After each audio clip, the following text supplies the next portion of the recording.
Hello everybody and welcome back. My name is Winback, and on today's episode of Heroes of the Storm, in our A through Z playthrough, we're playing Sylvanas.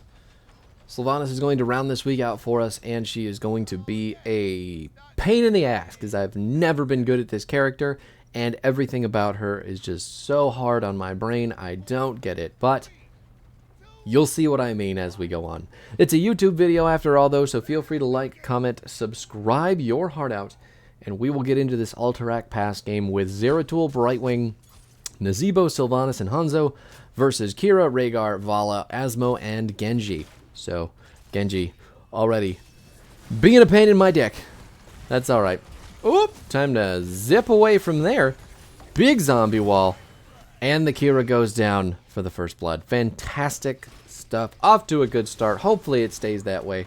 But if you are unfamiliar with Sylvanas' abilities, I'll give you the talent build that I'm using first because I'm going to talk about shit for a long time, I can almost promise you. We're using Overwhelming Affliction at 1, Possession at 4, level 7 is going to be Festering Wounds, 13 will be Windrunner, 16 is going to be Will of the Forsaken, 20 will be the Dark Lady's Call, and we're going to be taking Mind Control at 10. Thank God Brightwing is here for me because I would be getting run over by these two otherwise. So as far as Sylvanas' abilities are concerned, your Q is an auto-targeted ability. It's called Withering Fire. Shoot the closest enemy up to 5 times over 1.5 seconds for 42 damage, prioritizing heroes, and the cooldown is reset upon getting a takedown. Big gank from the Hanzo to kill the Asmo. Really good stuff there, buddy. Thank you for coming up and helping us. I'm going to go do the camp. Let's see if anyone comes and helps me, because the camp is more important than everything besides soak.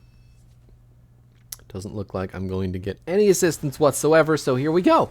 Your W is called the Shadow Dagger. Shadow Dagger is a point-and-click ability. You're going to throw a dagger that deals 34 damage and 169 damage over 2.5 seconds. Damage dealt by Sylvanas to the initial target spreads Shadow Dagger to all nearby enemies. So if you throw the dagger and then you auto-attack someone, then the dagger spreads. So if you're using this to clear waves, just remember you have to throw the dagger at a minion, and then you have to hit the minion in some way, whether it's with your Q or your W, to spread the damage of the dagger. It's a pain in the ass. I hate the way that it works, but it does reward kind of skillful interaction or skillful play. Your E, which is by and large the most awful ability for me on the character, is called the Haunting Wave.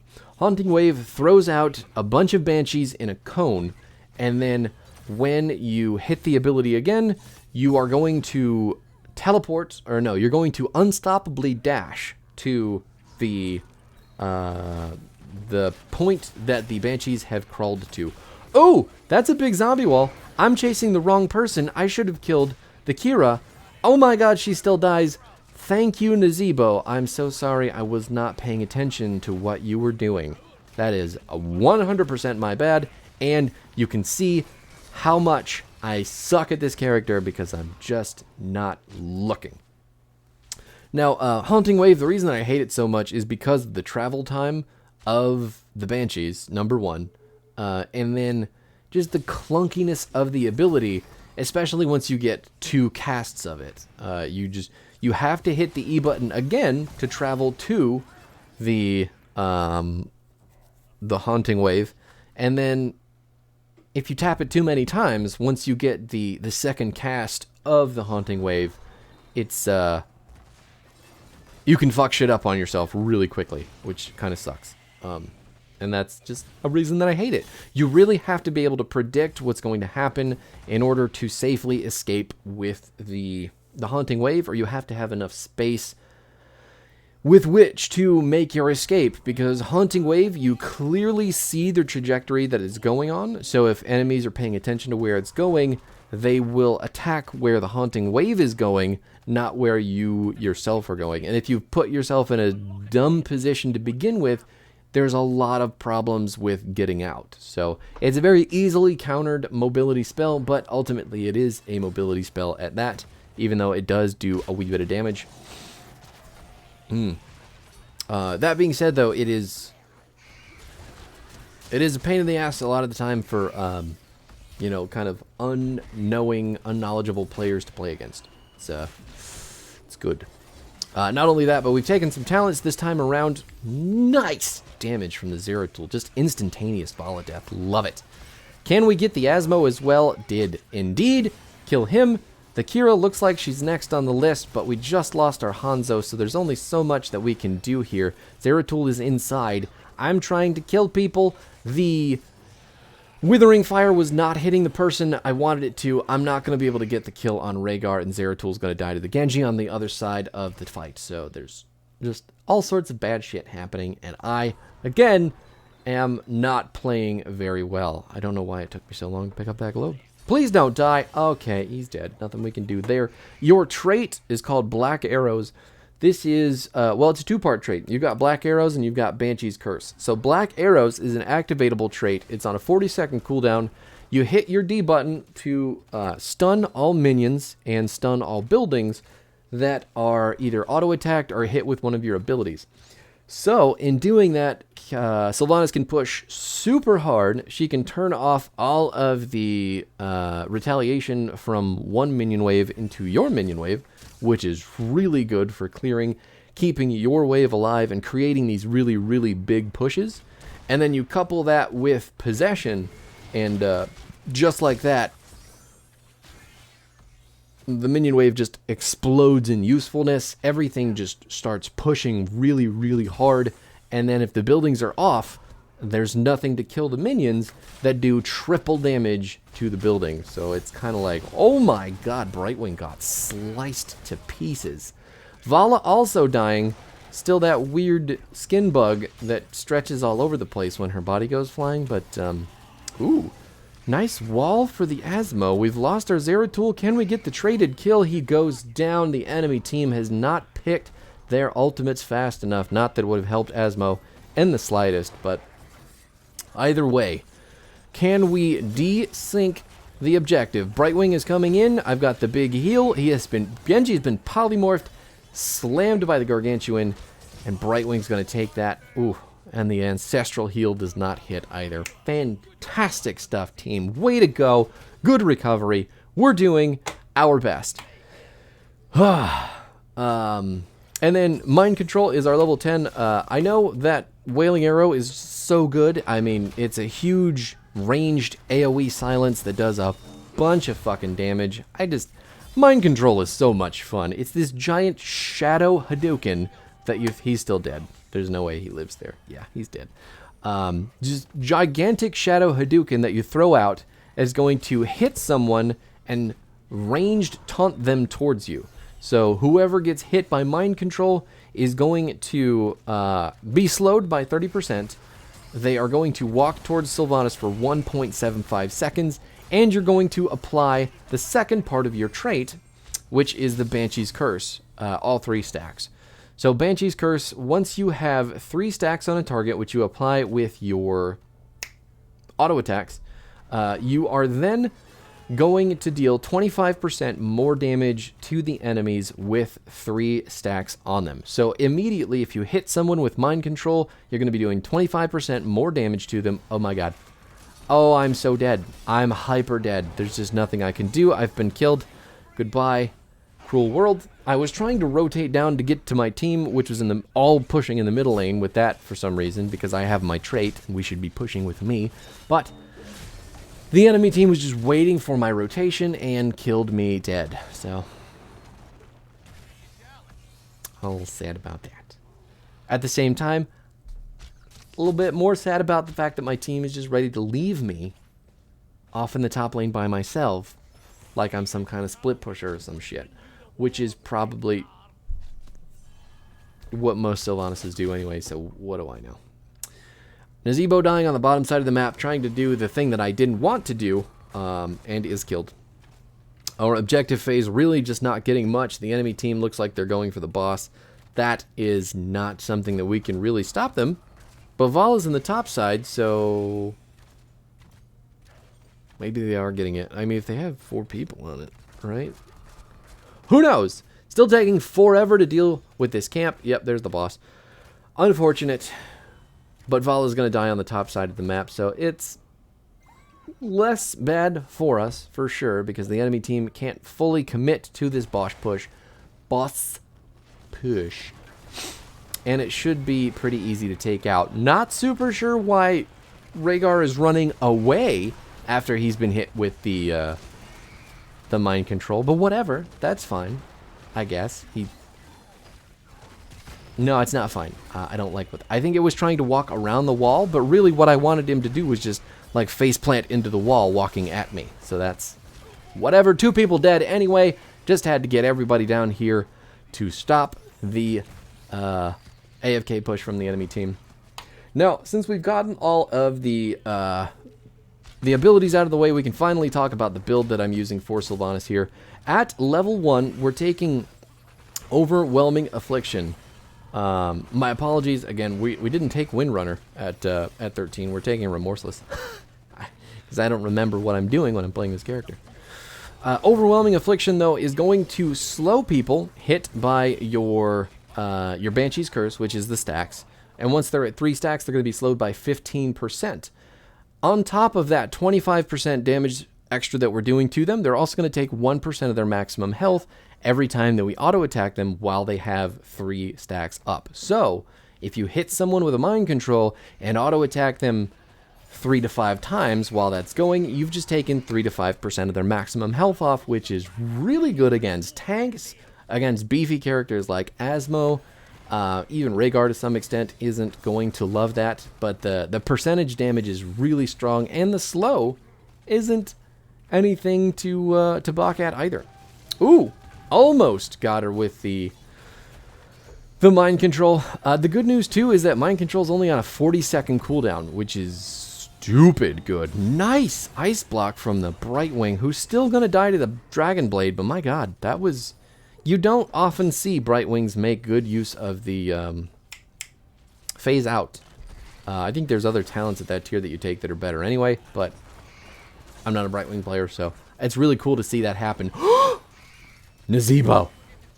65 health with an ice block, baiting that Genji into his untimely death. You absolute fucking legend. Way to go, Fat Sheila. That is the name of the Nazebo. I didn't make that up. But my god, that was good, my friend. You just had to push that ice block, and you knew exactly what you were doing when the Genji just fucking died behind the towers. Amazing that there was no sprays or B-steps after that either. It's hilarious. But, yeah. So, Overwhelming Affliction, really good. Also, Might of the Banshee Queen, very, very good as well. I typically will never go Unfurling Shadows because I'm not good enough at stacking the ability to make it happen, so we're just gonna push that talent out of our minds forever. Even though it's very dingy and fun to listen to, I'm not good enough at using it, so it's gone forever out of our brains. Possession, level 4, lets you take control of enemy minions. You get 3 charges. The charges are on a 12-second cooldown. And then if you're fully stocked at 3 charges, you can mind control catapults, or in this case, Reavers. So you can mind control the big boys with all 3 charges and potentially get huge push power on the enemy team very early on, too. So if you're losing buildings and the enemy team isn't, that's going to give you access to mind controlling some catapults, which is potentially what you need to get back into the game, which is very, very nice.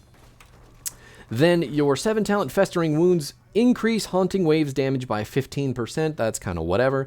But Haunting Wave is going to let you apply 3 stacks right away of your Banshee's Curse to whoever that you're hitting.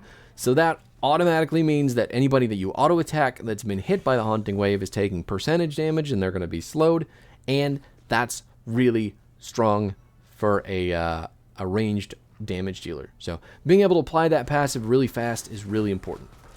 At 13, the Remorseless I ended up taking because I wanted to figure out if this couple's kind of decent with how I play this character.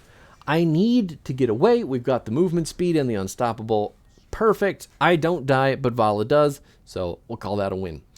Remorseless, you're going to increase your basic attack range by 1, and then basic attacks against enemy heroes with 3 stacks of Banshee's Curse are going to shoot an untalented shot of Withering Fire. This shot, Withering of Withering Fire applies Banshee's Curse. So basically, if you have 3 stacks of your passive on someone, you're going to start shooting out 1 instance of Q at them. Right? Yeah. And then that is also going to apply a stack of your passive, so you can keep the 3 stacks up for longer on people. And it's just very good. That just seems very good. Mostly, though, I wanted this for the increased attack range. I'm not going to lie to you. Even though the Windrunner, using the Windrunner resets the charges of your Q. So you throw out your E, you get all your Q charges back, or you just get the ability back, and you can use it again. Then you throw out another E because you get 2 casts of it, and then you can use your Q as another time. Man, that arrow was just perfectly set up for that boy. Holy shit. That man died. Inside that zombie wall, so hard. Good stuff. Way to go, team. Way to look out. Really good people. Really good people on this team. I'm not going to lie to you. It took me like 6 games to get a decent Sylvanas win that felt good enough to show off. So I'm seeing Zeratul here. I'm like, let's do this. We've gone in with the mind control. The zombie wall is going to set up another kill. I get them both because I'm right-clicking my brain out, and we're good. This should be the end of the game. There are 3 people dead. We have 2 keeps down. The armor on the keep, or the core, is going down. At 16, we're picking up Will of the Forsaken. This is going to give us a button to press on a 60-second cooldown that is going to make us unstoppable and give us 40% move speed for, what is that, 3 seconds? Which is really strong. The move speed more than the unstoppable in this case, but still very good. When Kira latches onto us in this game, we can just hit the Will of the Forsaken and drop her off. And then at level 20, we pick up the Dark Lady's Call, because that is going to drop the cooldown. Oh my god, it's me! I made it on the MVP screen. I only died 1 time. Gosh. I'll take it. I will accept this award on behalf of all the people in the entire game who feel like they can't play Sylvanas. So, you're welcome, everybody. Even you can do it, because I suck at it, and I did it. Mind control is going to greatly reduce vision radius by 5 seconds, and we are going to reduce the cooldown by 25 seconds. So it's a 40-second cooldown. It drops down to a 15-second cooldown, and anybody gets hit with it is going to have those 3 stacks of our Banshee's Curse applied while being basically blinded. Think of Dahaka's Isolation. That's what's going to be happening at level 20 when you get hit with a mind control. It is so good. You can just throw the ability out. Doesn't matter if it's ever going to hit anything. It is so short on cooldown. You will always find something to do with it. Just hot stuff. But the build, again, in case you need it, is going to be Overwhelming Affliction at 1, Possession at level 4, Festering Wounds at level 7, Mind Control at level 10, Remorseless at 13, Will of the Forsaken at 16, Dark Lady's Call at level 20. Look at this Nazebo holding their level 20 talent because they only have 152 stacks of Vile Infection done. This is a professional Nazebo player, people. Take note. This person knows what they're doing. All that stuff that they were doing in the game with the zombie walls, with the ice blocks, not picking this talent, that is fantastic. Anybody playing Nazebo should watch this video and watch what that guy does, because, man, that's good stuff. Thanks for hanging out, though. This will do it for this week. There will be other videos throughout the week, obviously, for the updated patch characters, but that's fine. We'll get to those when we get to them if we haven't gotten to them already, and I will see you next time.